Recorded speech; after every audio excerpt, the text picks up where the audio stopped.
Hey folks, we have an update regarding the Falguni Debnath fiasco. Falguni Debnath is legal counsel for the Toronto Police Service, and disturbingly, Debnath is allegedly involved in setting police policy as well, especially when it comes to those who should be criminally charged and those who shouldn't. Now, the Debnath debacle goes back to last December. That's when Toronto Mayor Olivia Chow dropped a bombshell.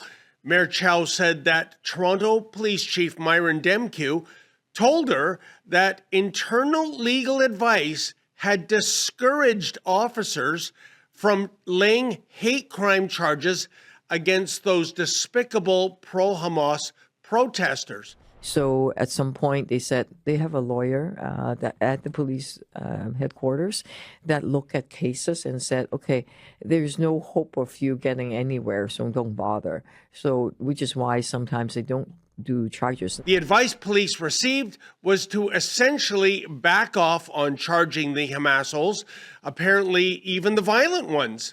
This dubious advice allegedly came from a senior lawyer at police headquarters who said that securing convictions would be difficult. That senior lawyer is apparently Falguni Debnath. As to why securing convictions against those thugs breaking the law would prove to be so difficult, well, that remains a mystery. Yet, if the Toronto Police Brass is receiving its marching orders from a lawyer when it comes to law enforcement, this is downright shocking and entirely inappropriate. But it does kind of explain what we have witnessed for more than 2 years now regarding those pro-Hamas reprobates. They have trespassed into restaurants and bookstores and shopping malls with the goal of harassing patrons. They routinely utter death threats. They vandalize Jewish-owned businesses and schools as well as synagogues. They have openly displayed swastikas. They have cosplayed as terrorists.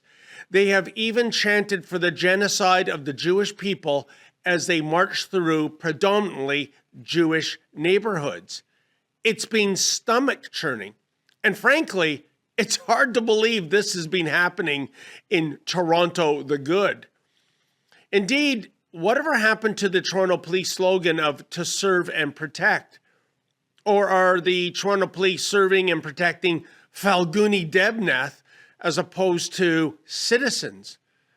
Even more appalling, as the cops turn a blind eye to lawlessness and hate crimes committed by the Hamas supporters, they go full Gestapo mode when it comes to peaceful counter-demonstrators and members of the independent press.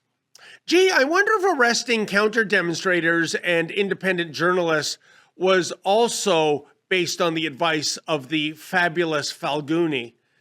We reached out for comment to the police, the mayor, to Falguni herself, and, well, the silence has been deafening. None of them returned our request for comment. But get this, folks, last week we were tipped off that Debnath, who we understand is not very well liked by her colleagues at Toronto Police Headquarters, is no longer in the building. In fact, when we reached out to her via email the other day, we received an automated response noting that she is on leave. Fascinating. What's also fascinating is this whole he said, she said bickering when it comes to the Falguni fiasco, which is to say, when this story broke, Chief Demkiw implied that Mayor Olivia Chow was not telling the truth. The chief said that he never made such a statement to the mayor regarding a senior legal staffer basically calling the shots. Yet the Toronto Police Service has yet to provide a detailed public explanation regarding whether or not legal guidance has influenced law enforcement decisions. So, in the aftermath, what gives? While I'm no fan of Mayor Chow, I think she is telling the truth on this file. For starters, what would Chow have to gain by making up such a story?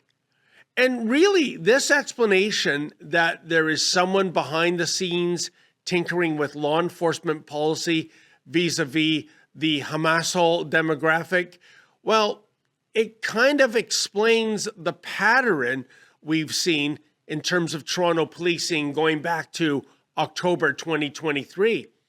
So now the question remains, why did Debnath suddenly get out of Dodge? Part of the answer might be that Debnath very much preferred being a silent and anonymous schemer. But we blew her cover last December when Rebel News dropped by police headquarters with our big, beautiful billboard truck. We outed this shyster, and insiders tell us that she flipped her wig when she saw her name and image up in lights. She even allegedly threatened to resign that very day. The truck was so disturbing to her that a senior police officer asked us to kindly move the truck away from police headquarters, and we kindly declined to do so. And now Falguni Debnath has apparently skedaddled away rather than face scrutiny for her actions. What a coward! Speaking of cowardice, where is the mainstream media on this file? With the exception of our friend at the Toronto Sun, Joe Warmington, the trained SEALs at the MSM are AWOL. But why? This is a hell of a story, wouldn't you say? Indeed, aside from our videos and Warmington's columns, the only other media coverage I could find about Debnath was a superb piece written by Ron East in the online news site J.ca. J.ca is self-described as, quote, a Canadian-based Zionist international media platform dedicated to amplifying local and global voices that champion meritocracy, first principles, respect, and peace through strength, end quote. East notes that under Canadian law, police are tasked with laying charges when they believe an offense has occurred. The decision to prosecute, withdraw, or pursue a conviction rests with Crown attorneys. Legal experts note that while police services often consult legal counsel on complex matters, such advice is not intended to replace frontline enforcement of the law. He also notes that Jewish community leaders say that current ambiguity is contributing to a loss of confidence at a time when Jewish residents report feeling increasingly unsafe. And the suggestion that hate crime charges are being avoided because of anticipated courtroom challenges has alarmed Jewish advocacy groups. East notes that neither Debnath nor the Toronto Police Service has responded publicly to detailed questions regarding her role, if any, in advising against hate crime charges. Mayor Chow's office has also not issued a clarification regarding her account with the chief's denial. As well, here's what one former prosecutor familiar with police-Crown relations had to say, quote, when senior officials provide contradictory accounts, the public deserves a clear explanation. Otherwise, confidence in the system erodes, end quote. Meanwhile, East notes that Jewish organizations argue that the issue goes beyond internal disagreements and reflects a broader failure of political leadership to confront anti-Semitism decisively. The Toronto Police Service has repeatedly stated that it enforces the law impartially and evaluates each incident based on evidence and legal thresholds. Really? Then why was it that my beloved boss Ezra Levent and myself were arrested numerous times for the egregious crime of practicing journalism in public? Notably, Chief Demkew has emphasized the importance of balancing public order, charter rights, and community safety. Say, folks, did you pick up on that word, balancing?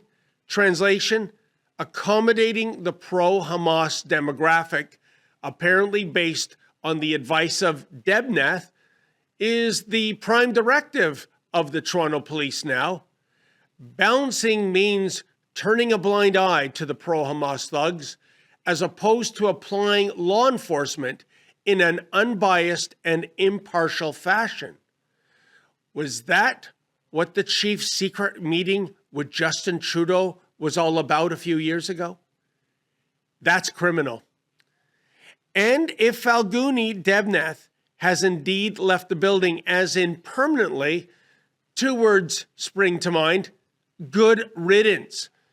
The only question remains is this: will the Toronto police continue to adhere to Debnath's grotesque advice, or will the cops actually, enforce the law of the land in an unbiased fashion? So, folks, if lawyer Falguni Debnath is the one responsible for the policies at the Toronto Police Service, allegedly telling the chief not to fire any of the pro-Hamas types because there's little chance of a conviction, then why do we need a chief, especially this chief, this cowardly chief? If you feel like we do, please go to our website, which is firethechief.ca, firethechief.ca.